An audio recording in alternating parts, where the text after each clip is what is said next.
Bien sûr, vous avez entendu parler du Nasdaq, l'indice du même nom et qui donne chaque jour la température des valeurs technologiques américaines. Il faut pourtant bien s'entendre sur les termes. Le Nasdaq désigne d'abord une bourse de valeurs indépendante du New York Stock Exchange et qui a vu le jour en 1971. C'était à l'époque la première place boursière électronique à ouvrir. Nasdaq veut dire National Association of Securities Dealers Automated Quotations. L'un des fondateurs de cette bourse fut le tristement célèbre Bernard Madoff.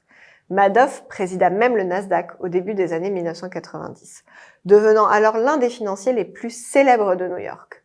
Au départ, la vocation du Nasdaq était d'accueillir des valeurs de croissance, encore trop petites pour être cotées au New York Stock Exchange. C'est donc naturellement que les startups de la Silicon Valley ont choisi cette place de marché.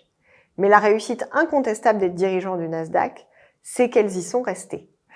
Et c'est ainsi que le Nasdaq abrite aujourd'hui les cotations des plus grandes valeurs tech américaines comme Apple, Amazon, Alphabet et la maison mère de Google, Meta Platforms ou Nvidia, la valeur vedette de la cote américaine depuis l'explosion de l'intelligence artificielle.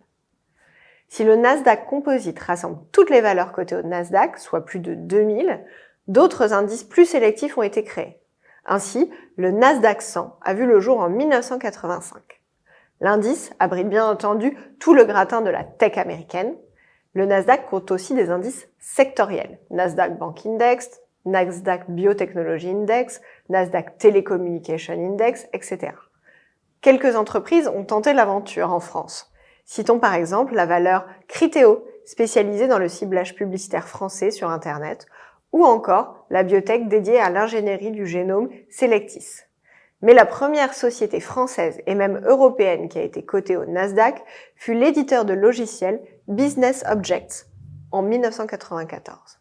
La présence de nombreux investisseurs et capitaux risqueurs aux moyens considérables a logiquement justifié que certains entrepreneurs européens de la tech traversent l'Atlantique pour tenter l'aventure du Nasdaq, avec plus ou moins de succès à l'arrivée.